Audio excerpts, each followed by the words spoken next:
You are on. Are you on? Yes, because there's a red dot in the corner, Yinka. Who has forgotten how to do YouTube? Welcome to the anniversary with me, Yinka Bokinni. Now, if this is your first time here, it's so nice to meet you, and if it isn't, welcome back. It's been a little while since I uploaded true crime content because I am now a true crime telly presenter. My 2-part documentary is available on Channel 4, all 4 even. I'm going to put a link in the description of this video so you can have a look at it. Before we get started, there is a little bit of housekeeping. If you're watching this around the time of the upload, today is the 23rd of September 2022. Of course, there have been magnanimous events in the UK with the Queen passing away and her funeral.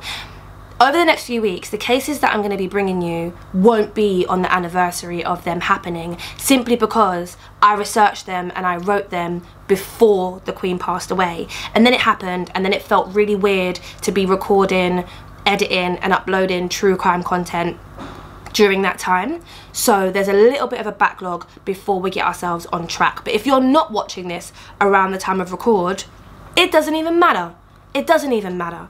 Welcome to the anniversary. Welcome back if you've been waiting. I don't know if anyone's been waiting. And hello if you're brand new. This week we are throwing it back to 1998. Now, it feels weird to even say that 1998 is a throwback. Just for the record, I know I look 12. I get told it all the time. But I remember 1998. I have memories of 1998. I don't remember like it well, but things happened.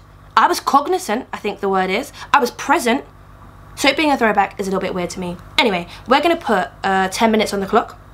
I'm going to tell you all I can about a case, and let's get into it. Hi.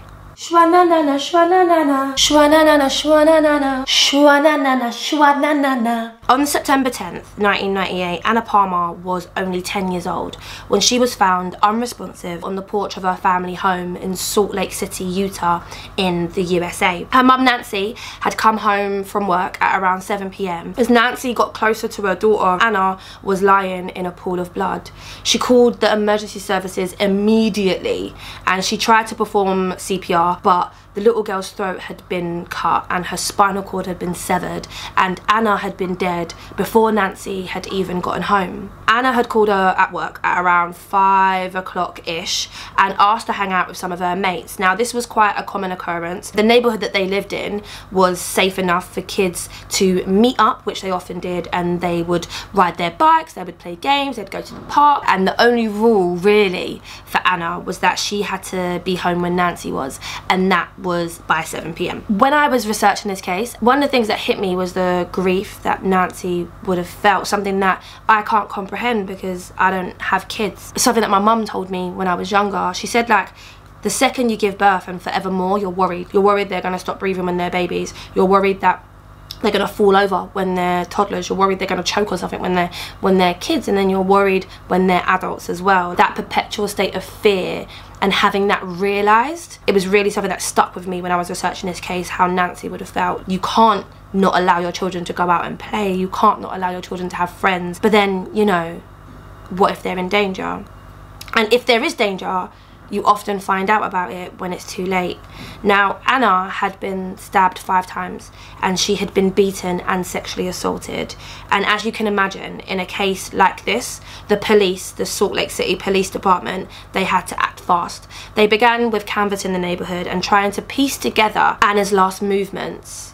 This was a little girl in a seemingly safe space who, in the matter of a few minutes, it turned out, had been abducted and assaulted and killed. They established that she got off the phone to her mum and Anna walked down a few houses and then she met her friend Roxanne. And then the 2 girls went to a local park, they spent a bit of time on the swings, and then when 7 o'clock started to draw near, Anna began to walk home. When she spoke to the police, Roxanne said the girls had noticed a man following them and they'd been taught about stranger danger, so they said nothing to the man. They stopped walking, they let him pass.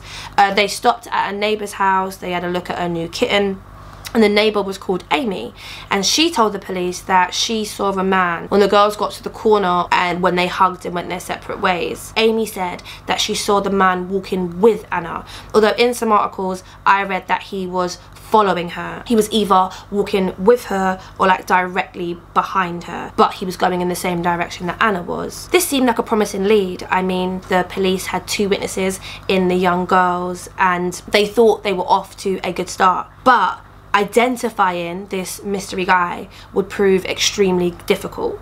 The police continued canvassing the Liberty Wells neighbourhood where Anna and Nancy, her mum, lived, and they were talking to adult witnesses, and they found that a lot of people had seen a young man matching the description that the girls had given lurking about the area that day.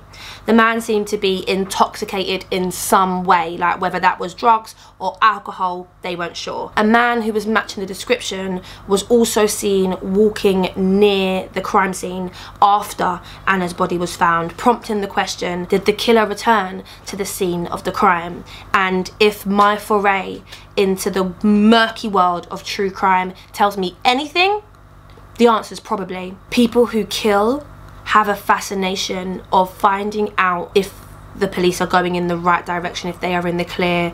But you know, a lot of the times the killer can return to the crime scene because it's some sort of game, it's some sort of thrill, and they can relive the moments that they acted. The description of the suspect did vary though, making the job a little bit more difficult for the police. Generally, we kind of got the picture of it being a man in his teens who was bald in a white tank top, but then one of the kids said that she saw a man wearing a baseball jersey with 2 tattoos on his chest who had dark stringy hair. Detectives interviewed everybody who lived in the neighbourhood. In total, the Salt Lake City Police Department interviewed over 200 people in connection with the murder of Anna Palmer, but none of this yielded any results.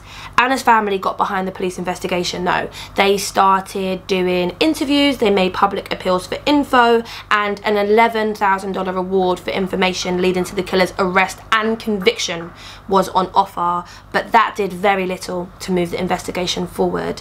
The case quickly became cold, and it would remain so for over 10 years. If we think though about the year 1998 and what actually existed in the world, it's a pretty interesting time. I mean, the Furby was the #1 selling toy of that year.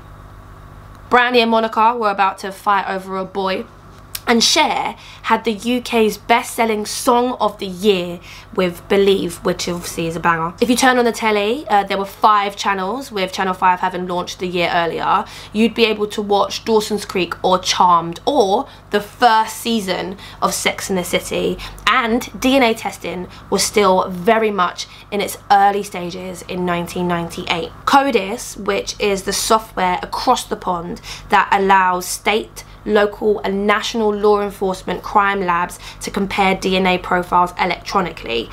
Basically, they can link serial crimes together by matching DNA profiles from crime scenes with profiles from convicted offenders. So convicted offenders have their DNA taken and the profiles are stored in CODIS in this program. Therefore, when a crime is committed and the DNA evidence is collected, police have the ability to run it through CODIS in the hopes of finding a match that exists on that system.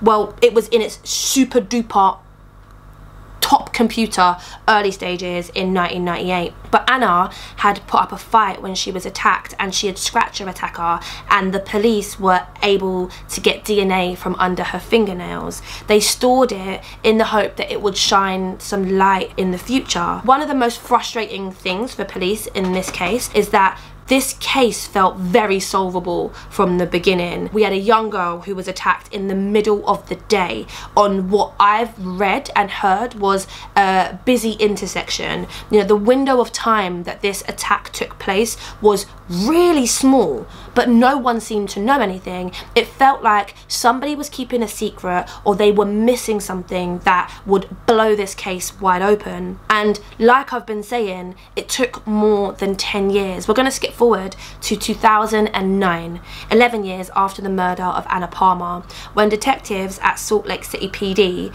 re-examined the case. Now, by this time, new forensic technology was available, and the samples of DNA that were under Anna's fingernails were enough to come up with a DNA profile, and that was matched to a man called Matthew John Breck.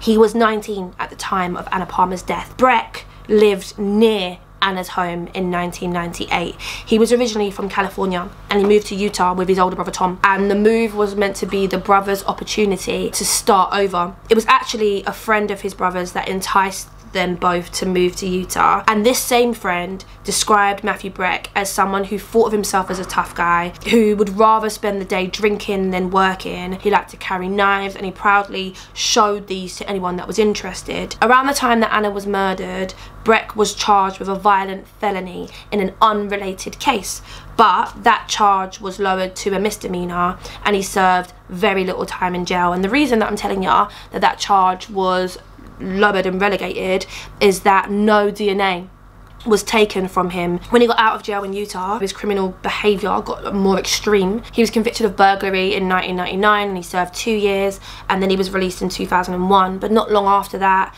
he was picked up on a child molestation charge and given a lengthy prison sentence. A sample of his DNA was taken, and it was entered into the CODIS database. A little note here on CODIS: the system actually needs to be constantly updated, and agencies who are looking have to continually check the system. So emails aren't sent, notifications aren't sent if or when a match is made. So in late 2009, when detectives from Salt Lake City checked CODIS, they finally received the news that they were waiting for.